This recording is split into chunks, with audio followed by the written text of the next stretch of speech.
pasal 27 ayat 3 atau pasal 45 ayat 3 Undang-Undang Nomor 11 Tahun 2008 tentang Informasi dan Transaksi Elektronik sebagaimana telah diubah dengan Undang-Undang Nomor 19 Tahun 2016 tentang perubahan atas Undang-Undang Nomor 11 Tahun 2008 tentang Informasi dan Transaksi Elektronik junto pasal 55 ayat 1 ke 1 KUHP, junto pasal 64 ayat 1 KUHP dan pasal 311 ayat 1 KUHP, junto pasal 55 ayat 1 ke 1 KUHP. Mengadili: 1. Menyatakan terdakwa Dr. Haji Rasman Arif Nasution SK, SAG, MA, PhD telah terbukti secara sah dan meyakinkan bersalah melakukan tindak pidana bersama-sama dengan sengaja dan tanpa hak mentransmisikan dan atau membuat dapat diaksesnya informasi elektronik dan atau dokumen elektronik yang memiliki muatan penghinaan dan atau pencemaran nama baik secara berlanjut dan bersama-sama melakukan fitnah. 2. Menjatuhkan pidana kepada terdakwa oleh karena itu dengan pidana penjara selama 1 tahun dan 6 bulan. 3. Menjatuhkan pula pidana denda kepada terdakwa sebesar 200 juta rupiah dengan ketentuan apabila denda tersebut tidak dibayar maka diganti dengan pidana kurungan selama 4 bulan. 4. Menyatakan barang bukti berupa nomor urut 1 yaitu 1 bundel dokumen screenshot postingan akun Instagram atas nama Rasman Nasution dan Iklima Bin, 1 buah bundel screenshot percakapan WhatsApp Putri Iklima Aprilia dengan nomor 081556012007 di 3 satu bundel screenshot percakapan WhatsApp Bunda Lydia atau Maria dengan nomor 089501983964, 2 lembar surat kuasa khusus Run Law Firm dengan nomor SK garing 256 garing RAN garing 4 Romawi garing 2022 tanggal 25 April 2022. 5. 2 lembar surat pernyataan Gusti Gunawan Daule SK. 6. 1 bundel fotokopi surat pembatalan kuasa daripada Dr. H. Rasman Arif Nasution SK, SK, MA, PhD atau Run Law Firm.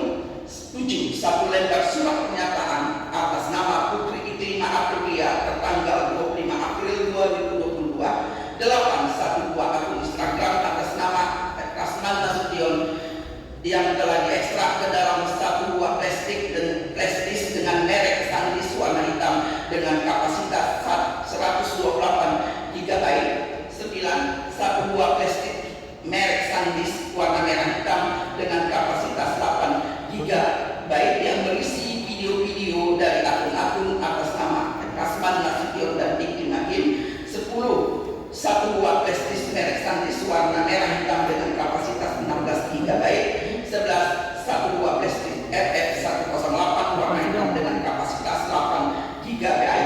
12. 1 buah akun Instagram atas nama @iklima real dengan URL https www.instagram.com iklima kimreal yang akun tersebut telah diekstrak ke dalam 1 buah plastik dengan kapasitas 32 GB tetap terlampir dalam berkas perkara. 13. 1 buah handphone merek Samsung A7 warna gold dengan IMEI 1353346.0230493 IMEI 2 3533471023049551 yang berisi 1 buah SIM card Telkomsel dengan nomor 081349888877. 14. 1 buah SIM card Indosat dengan nomor 0815601207 dengan nomor ICC ID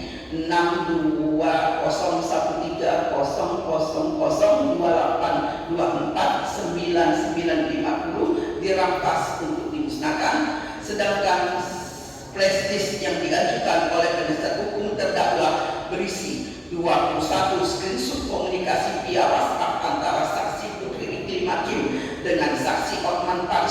Surabaya, di mana sebagian besar telah diperlihatkan di persidangan.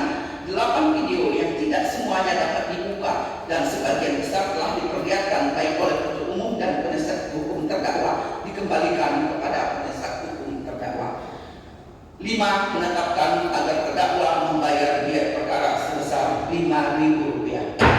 Demikian diputuskan dalam sidang permusyawaratan majelis hakim Pengadilan Negeri Jakarta Utara pada hari Selasa tanggal 9 September 2025 dan hari Selasa tanggal 30 September 2025 oleh kami Hajiah Sophia Marlianti Sarjana Hukum Magister Hukum sebagai hakim ketua, Dian Gabriel Sarjana Hukum Magister Hukum, dan Ranto Sambungan Sidarai Sarjana Hukum Magister Hukum LLM masing-masing sebagai hakim anggota.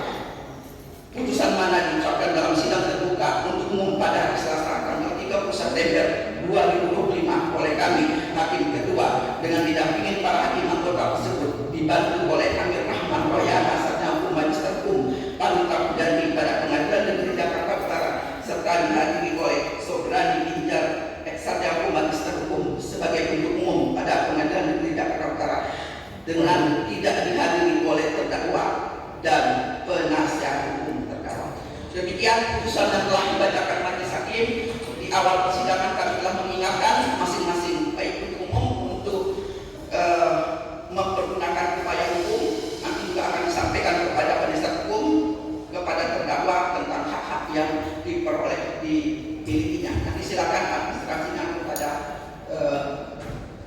pidana ya kalau sikap yang diambil berbeda. Demikian sidang kami nyatakan ditutup dan kami nyatakan selesai.